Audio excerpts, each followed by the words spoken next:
남양특집 2023 김희연 이야기 19 10위 공개합니다. 의문의 채용 합격 메일. 2018년 외국의 한 유명 온라인 커뮤니티에 공개된 한 아카데미의 채용 합격 메일. S 아카데미의 교사가 되신 것을 축하합니다. 귀하와 함께할 수 있어 정말 기쁩니다. 우리 아카데미 근무를 위해서 아래 내용을 충분히 숙지하시기 바랍니다. 저희 아카데미엔 프레디 칼트로프라는 학생이 없습니다. 한 중년 여성이 자신의 아들이라며 이 학생을 찾는다면 즉시 시선을 바닥으로 깔고 천천히 주변 교실로 이동해 문을 잠그십시오. 노크 소리가 멈추면 교실을 나가도 좋습니다. 너무 섬뜩한데요. 이상한 내용이 너무 많죠. 자, 아카데미에서 주의할 사항은 그게 끝이 아니었습니다. 학생들이 체육관 2층 샤워실에서 검붉은 물이 나온다고 항의하면 파이프가 녹슬었다고 대응하십시오. 하얀 마녀에 대한 어떤 소문이든 다 묵살하십시오. 만일 어떤 학생이 하얀 마녀를 봤다고 하면 즉시 교장실로 보내십시오. 입사 전에 퇴사 각이다. 들어오라는 거야, 나가라는 거야. 그러니까 저 같으면 입사 못합니다. 못하지. 저건 뭐 저주라는 거지. 저거. 자, 마지막으로 메일은 축하와 함께 가장 중요한 내용을 전했는데요. 10학년 남자 기숙사의 18번 방은 3중으로 잠겨 있으며 절대로 열어서는 안 됩니다. 새벽 3시 28분부터 5시 13분 사이에 침실 창문을 두드리는 소리가 들리더라도 무시하고 커튼을 열지 마십시오. 다시 한번 귀하를 모시게 되어 대단히 감사합니다. 3중으로 잠겨있대. 뭐 유령의 집에 취직한 거야, 뭐야?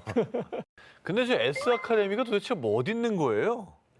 해당 아카데미는 정체도 위치도 그 무엇도 알려지지 않은 곳이었습니다. 자, 온라인 커뮤니티에도 이 채용 합격 메일이 공개된 이후 그 어떤 후기도 다시 들을 수 없었습니다. 후기가 없다고? 그 뭐가 잘못돼가지고 쉬쉬하는 거구나. 자, 이에 누리꾼들은 내가 읽은 것들 중 가장 무서운 규칙들이에요. 소설 내용 중 일부인 거죠. 싫어할 리 없어. 이렇게 두려워하는 반응을 보였는데요. 자, 그런데 한 누리꾼이 이 내용 본 적 있는데 예전에도 올라온 적 있죠? 라는 반응을 보여 사람이 필요할 때 채용 공고를 올렸다가 다시 흔적을 없애는 것이 아니냐는 의혹이 제기되기도 했습니다. 야, 본 적이 있다는 게 무섭다. 미끼를 툭 던져놓는 거죠. 그 100명 중에 99명은 두 분처럼 생각하겠지만 한 명 갈 수 있단 말이야. 누군가에 끌려들기만 해라. 희생자를 찾는 거지. 그냥 미끼를 던지는 거죠. 잡아먹는 거야. 사람들을 공포에 몰아넣은 기묘한 채용 합격 메일. 과연 그 실체는 무엇일까요? 그리고 그 아카데미에서는 무슨 일이 벌어지고 있는 걸까요? 남양특집 2023 김희연 이야기 19 9위를 공개합니다. 낚시터에서 만난 의문의 가족. 이번 이야기는 일본 온라인 커뮤니티에서 화제를 모은 이야기입니다. 평소 낚시를 좋아했던 켄타. 여자친구와 함께 동료에게 추천받은 바닷가, 낚시 명소를 찾았습니다. 초행길이라 한참을 헤매다가 자정이 돼서야 도착한 낚시터. 그렇게 여자친구와 단둘이 조용하게 밤 낚시를 즐긴 켄타. 두어 시간이 흘렀을 즈음. 자기야, 나 저기 자판기에서 음료수 좀 뽑아올게. 그리고 얼마 뒤 음료수를 가지고 돌아온 여자친구는 웬 낯선 사람들에게 둘러싸여 있었습니다. 켄타, 이분들 여기 주민이라서 여길 잘 아신대. 거기 고기가 잘 안 잡히죠? 제가 고기 잘 잡히는 곳 아는데 같이 가시죠. 켄타는 초면인 사람들을 따라가는 게 좀 꺼림칙하긴 했지만요. 중년 부부가 초등학생 어린아이 2명을 데리고 있었기 때문에 뭐 아이들도 있는데 나쁜 짓 할 사람들은 아니겠지. 이렇게 안심하며 그 가족들을 따라 나섰습니다. 그런데 길을 따라 나선 켄타의 눈에 들어온 충격적인 모습. 뭐야? 저 사람들 옷을 거꾸로 입고 있잖아? 옷을 거꾸로 입고 있는 가족들. 그러니까 기모노의 왼쪽 옷깃이 앞에 오고 신발도 좌우를 바꾸어 신은 기묘한 차림새였습니다. 일본에서는 이렇게 옷을 거꾸로 입는다는 건 장례식의 주인공, 즉 사망한 사람을 의미하는 것입니다. 그럼 엄마랑 쫙 올라오죠? 오, 엄마랑 애들이랑 다 귀신인 거예요? 다 귀신이었어? 어허. 옷을 거꾸로 입은 정체불명의 가족들. 귀신일지도 모른다는 생각이 들자 공포에 질린 켄타는 겨우 정신을 부여잡고 여자친구를 데리고 도망쳤습니다. 급하게 차로 돌아와 시동을 건 켄타. 그런데 어찌 된 일인지 자동차가 부진. 이대로 간다면 바다로 추락하는 긴급 상황이었는데요. 심지어 룸미러 너머로는 그 가족들, 아니 귀신이 보이는 상황. 어떡해? 와, 귀신이 이렇게 직접 사람을 해코지 하는구나. 어떡해? 켄타에게 죽을지도 모른다는 공포가 온몸을 덮친 그 순간. 아, 어떡해. 차가 말을 안 들어. 자꾸 뒤로 간다고. 괜찮아. 앞으로 잘 전진하고 있어. 뭐야. 여자친구한테 귀신 거야? 여자친구의 기이한 반응에 더욱 패닉에 빠진 켄타. 그렇게 후진하던 자동차가 바다에 빠지기 직전 여자친구는 갑자기 의식을 잃으며 쓰러졌습니다. 그러자 자동차도 급점거. 켄타는 가까스로 목숨을 부지할 수 있었다고 합니다. 살았다니 다행이긴 한데. 아우 진짜 엄청난 공포네요 진짜. 자, 이후에 켄타는요, 문제의 그 바닷가에서 얼마 전 일가족이 바다에 빠져 사망하는 사고가 있었다는 걸 알게 됐다고 합니다. 그럼 진짜 진짜 있었네 귀신이었던 거네. 진짜 있었네. 귀신이었던 거죠. 아, 야 억울한 원혼이 함께 이렇게 좀 죽고 싶은 마음이 있었나 봐. 나만 가기 억울하다. 그러니까. 이런 거죠. 사망 사고 현장에서 만난 옷을 거꾸로 입은 가족들. 그들은 정말 원통한 가족들의 혼이었던 걸까요? 남양 특집 2023 기묘한 이야기 19 8위를 공개합니다. 모모를 피해간 기묘한 선택. 근데 여러분 슬슬 당 떨어지지 않습니까? 달달하게 오랜만에 캔커피나 마시면서 다음 기묘한 이야기 한번 들어보시죠. 안 마셔요. 캔커피 하지 마. 안 마셔. 나 캔커피 싫어해. 안 마셔 안 마셔. 진짜 이 앞에 편의점에서 막 사온 거예요. 예. 이 뚜껑은 안 딴 거. 안 먹는 건 옵션에 없어요? 없어. 진짜 아무것도 아니니까 먹어. 이거 멀쩡한 건데? 그냥 뭐 매번 먹는 캔커피입니다. 그럼요. 맨날 먹는 그거예요. 매번 먹는 그거예요. 걸려들었어. 아, 뭔데? 만약 저처럼 이렇게 누군가 친절하게 음료를 권한다면 여러분은 어떻게 하시겠습니까? 지금부터 1990년대 일본 사이타마에서 대학 생활을 했던 청년이 직접 겪은 오싹하면서도 아주 기묘한 실화를 들려드리겠습니다. 당시 불교대학 2학년생이었던 미키 다이윤. 기숙사에서 살던 그는 타지 생활로 외로웠던 차였습니다. 그런 그의 유일한 기쁨은 근처 펫숍에 놀러가 개들과 함께 시간을 보내며 사진을 찍는 것. 그러던 어느 날 학생도 간사이 출신이라고? 나도야. 정말요? 야, 타지에서 동양 사람 만나니까 반갑네. 자, 뭘 좋아할지 몰라서 이 커피들 중에 취향들 한번 골라봐. 마셔. 이 친절한 펫숍 사장과 친해지게 된 미키. 그 뒤로도 사장의 호의는 계속됐습니다. 왔어? 날씨 덥지? 저 다른 곳에서 수행하게 됐어요. 그동안 감사했습니다. 아, 그렇구나. 아쉽네. 줄 게 그냥 커피밖에 없네. 마음껏 골라봐. 마지막이니까 뭐 하나 더 가져갈래? 아니에요. 이미 배가 불러요. 그동안 감사했습니다. 늘 미키의 입맛을 고려해 여러 종류의 캔커피를 준비하는 세심함을 발휘. 헤어지는 순간까지도 외로운 타지 생활에 힘이 되어줬습니다. 캔커피엔 밀봉돼 있는 거잖아요. 근데 이게 무슨 일이 있을까? 항상 사장이 권하는 여러 개의 캔커피 중 두 기자님처럼 무심코 한 캔을 골랐던 미키. 그런데 그 선택에 어마어마하게 오싹한 사연이 숨어 있었습니다. 약 3년 후에 밝혀진 사장의 충격 정체. 사이타마 연속 살인 사건 범인 검거. 친절했던 사장이 알고 보니 4명을 살해한 연쇄 살인마였던 겁니다. 미키를 왜 살려줬어? 아까 동양이라고 그랬잖아. 고양이한테서? 그래서 충격적이게도 연쇄 살인범의 범행 수법은 음독. 바로 캔커피나 음료에 독을 타 피해자들을 살해해왔던 건데요. 그리고 그는 미키를 살려준 게 아니었습니다. 나는 운 나쁜 놈만 죽이는 철칙이 있거든. 근데 3번이나 독을 넣은 캔커피를 피해간 녀석이 딱 한 명 있었어. 죄다 피해가길래 한 번 더 보냈는데 사양하더구만. 그 녀석을 보면 정말 부처가 있는 게 아닌가 싶어. 사장이 권했던 캔커피 중 독이 없는 커피는 단 하나. 정말 신이 그를 보호했던 것인지 정말 기묘하게도 늘 독이 없는 그 하나의 캔을 선택한 미키. 그만은 죽음을 피해갈 수 있었던 겁니다. 진짜 신의 가오가 있었나 봐. 잘 피해갔네. 맛있네. 이후 미키는 주지스님이 되어 자신의 기묘한 경험을 전하고 있다고 하는데요. 친절한 가면을 쓴 연쇄살인마가 준 음료. 정말 신이 그를 보살폈던 건 아닐까요? 남양 특집 2023 기묘한 이야기 19 2위를 공개합니다. 함부로 휴대폰을 줍지 마세요. 하루의 대부분을 함께하는 내 몸과 같은 휴대폰. 여러분은 이 휴대폰을 얼마나 믿으십니까? 이번 기묘한 이야기, 일본에서 오래된 휴대폰을 주었던 사람의 과거 이야기를 들려드리겠습니다. 강가에 위치한 4층짜리 건물에 싼 값으로 방을 얻은 대학생 시절의 유코.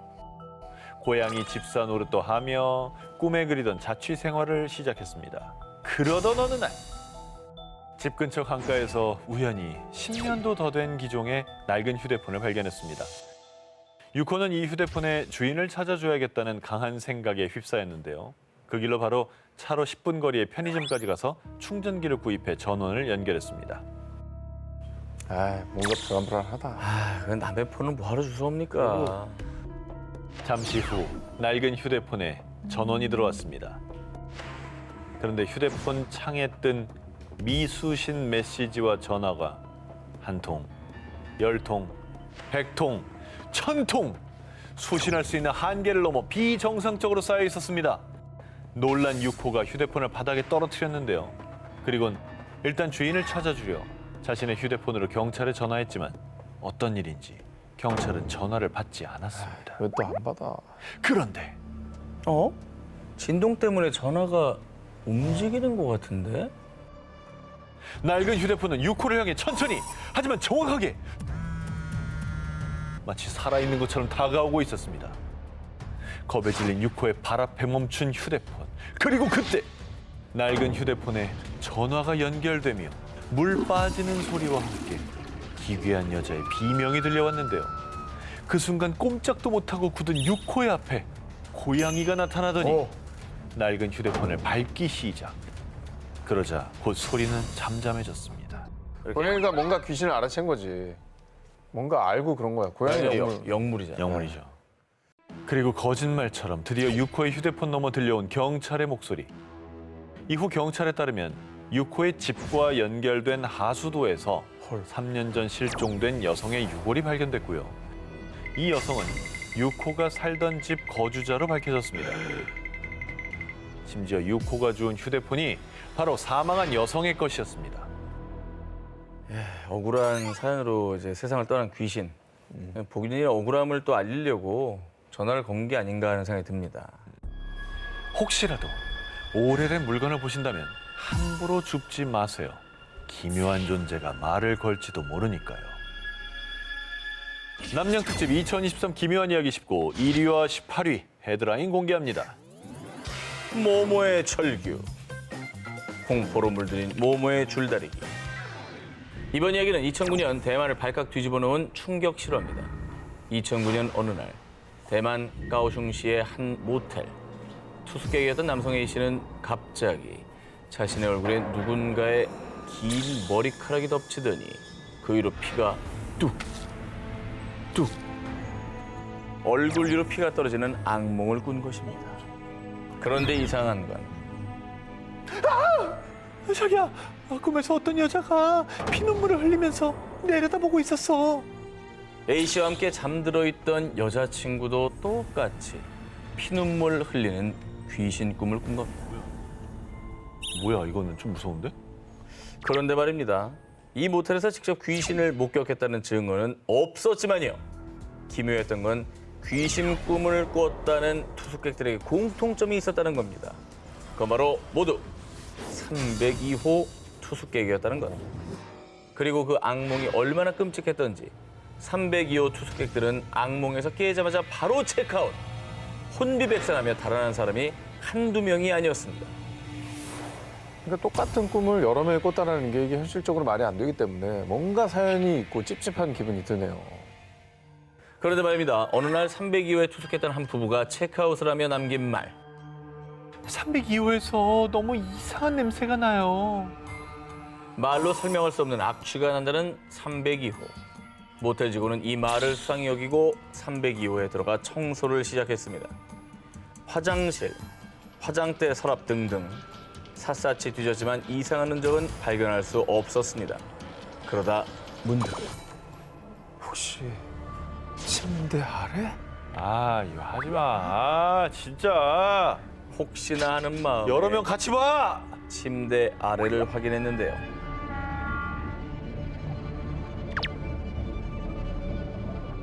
모텔 직원이 발견한 건 검은 비닐봉지로 덮인 시신 한 구. 이미 사망한 20대 여성의 시신이었습니다. 아, 그럼 그동안 투숙객들은 시신이랑 같이 잔 거예요? 그렇습니다. 경찰 수사 결과 사건의 전말은 이랬습니다. 며칠 전 이 모텔 302호에 한 커플이 투숙을 했는데 서로 말다툼을 하다가 화가 난 남자친구가 그만 이성을 잃고 여자친구를 살해. 그리고는 그 시신을 침대 밑에 숨겨둔 겁니다. 그렇게 302호 침대 아래 버려져 서서히 썩어간 시신. 경찰은 302호 투숙객들이 에어컨을 틀어 온도가 낮기도 했고 방에 배치된 방향제 냄새가 워낙 강해서 투숙객들이 시신의 존재를 눈치채지 못하다가요.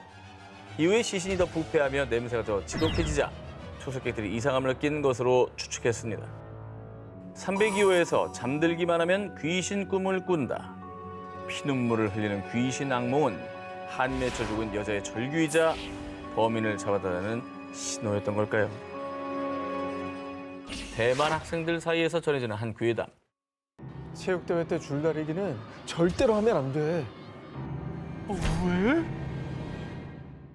대만 학생들 사이에서 전해지는 한 괴담. 체육대회 때 줄다리기는 절대로 하면 안 돼. 왜? 그 괴담 못 들어봤어? 어떤 사람이 줄다리기 하다가 팔이 뜯겨나갔다잖아. 아무리 그래도 팔이 어떻게 뜯겨요? 자, 그런데 사람들 사이에 전해지는 이 줄다리기 괴담은 단순 괴담이 아닌 실화였습니다. 네? 실화였어요. 1997년 10월 25일 대만 타이베이 광복절 행사에서 타이베이시와 시 문화재단은 기네스 기록에 도전하기 위해서 800명씩 두 개조로 나뉘어서 1,600명이 넘는 사람들이 참여하는 줄다리기 시합을 벌였습니다. 그런 영차, 영차, 영차, 영차.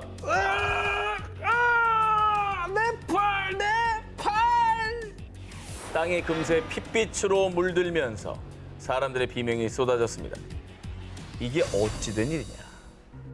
경기가 과열되면서 약 25,000kg의 힘이 발생. 두께 5cm의 나일론 줄이 힘을 버티지 못하고 끊어졌고 그 충격으로 가장 앞에 서 있던 두 남자의 팔이 절단됐습니다. 야, 모두를 공포로 몰아넣었던 비극적 사건이 괴담처럼 퍼져 대만에서는 한동안 줄다리기가 마치 금기어처럼 여겨졌습니다. 그런데 이런 사건이 비단 대만에서만 벌어진 게 아니었습니다. 1995년 독일, 끊어진 밧줄에 맞아 부세 소년 즉사. 2022년 인도네시아 줄다리기 줄에 끌려 여성 사망. 비극적인 사망 사건이 종종 발생했는데요. 아이고. 괴담보다 더욱 공포스럽고 소름 끼치는 피해 줄다리기 사고 실화. 다시는 이런 일이 반복되지 않길 바랍니다.